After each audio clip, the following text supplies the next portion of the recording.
नमस्कार दोस्तों, कैसे हो आप सब। उम्मीद करता हूँ आप सब ठीक होंगे। आज की कहानी है भूत का जाल। अगर आप चैनल पर नए हैं तो लाइक करें, शेयर करें और सब्सक्राइब करना ना भूलें। चलिए कहानी की शुरुआत करते हैं। इस कहानी में रमेश नाम का एक मज़दूर होता है जो मज़दूरी का काम करता है। एक दिन वो अपने गांव के पास वाले गांव में मज़दूरी के लिए गया।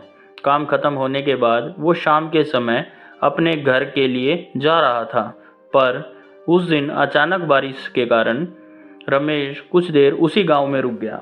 फिर जब बारिश बंद हुई, रमेश वापस अपने घर की तरफ चल दिया, मगर तब तक अंधेरा हो चुका था।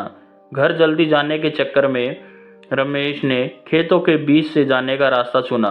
काफ़ी समय चलने के बाद रमेश अपने गांव के नज़दीक आ चुका था।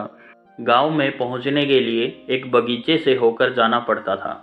रमेश जैसे ही उस बगीचे में पहुंचा, वैसे ही उसे एक बच्चे की रोने की आवाज़ सुनाई दी। रमेश ने सोचा, इतनी रात को इस बगीचे में बच्चा कैसे आ सकता है। उसने बच्चे को ढूंढने के लिए इधर उधर देखा, पर कोई नहीं दिखा। तब उसने सोचा कि शायद हो सकता है कि कोई औरत किसी काम से बगीचे में अपने बच्चे को साथ लेके आई होगी, इसलिए वो अपने घर की तरफ चल दिया। पर जैसे जैसे वो आगे बढ़ता जा रहा था, बच्चे के रोने की आवाज़ उसे और ज़ोर से सुनाई देने लगी। रमेश ने फिर सोचा कि हो सकता है वो औरत किसी परेशानी में फंस गई होगी, मुझे मदद करनी चाहिए। फिर जिधर से आवाज़ आ रही थी, रमेश उधर ही जाने लगा। कुछ दूर पहुंच के उसने देखा कि एक 6-7 महीने का बच्चा पेड़ के नीचे लेटा हुआ है और वही रो रहा है। रमेश तुरंत उस लड़के के पास पहुंचा और जोर जोर से आवाज़ देने लगा, कौन है यहाँ पे, कौन है, किसका है ये बच्चा। मगर किसी ने आवाज़ नहीं दी। ये सब भूत का जाल था। रमेश इसे समझ नहीं पाया। रमेश ने सोचा शायद इसकी माँ यहीं आसपास कहीं बेहोश हो गई होगी, इसलिए बोल नहीं रही।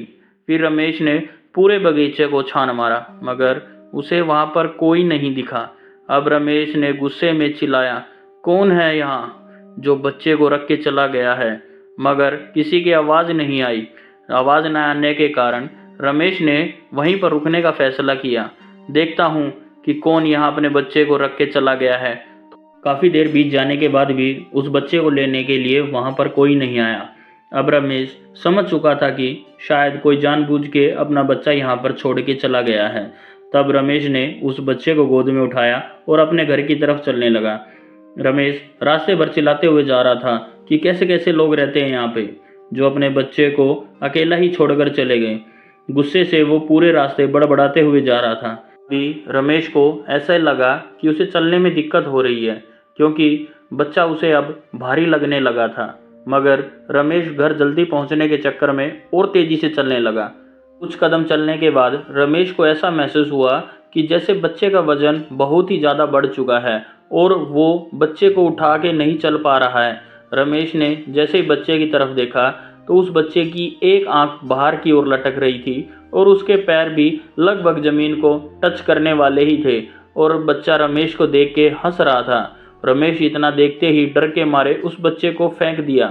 फेंकने के बाद वो बच्चा ज़मीन पे नहीं गिरा, बल्कि ज़मीन से थोड़ा ऊपर ही लटकने लगा और ज़ोर ज़ोर से हंसते हुए बोला, क्या हुआ, मुझे अपने घर नहीं लेके जाएगा तू पूछ रहा था ना मैं किसका बच्चा हूँ।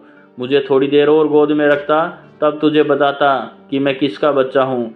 इतना सुनते ही रमेश वहाँ से तुरंत भागने लगा और अपने घर पहुँचा। मगर उसने ये बात किसी को नहीं बताई ताकि घर वाले भी ना डरे। इसने जैसे तैसे करके खाना खाया और सोने लगा।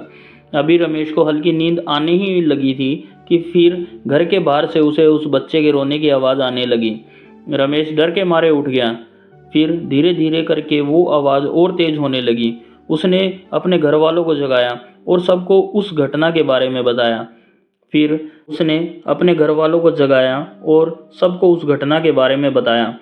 फिर उसने कहा वो बच्चा अभी भी घर के बाहर रो रहा है, मगर बच्चे के रोने की आवाज़ किसी और को सुनाई नहीं दे रही थी, बस रमेश को ही आ रही थी। उसके बाद रमेश के घर वालों ने गांव के ही एक बाबा को बुलाया, जिन्होंने रमेश का इलाज किया और उसके हाथों में धागे बांधे, जिसके बाद रमेश को उस बच्चे के रोने की आवाज़ आनी बंद हो गई।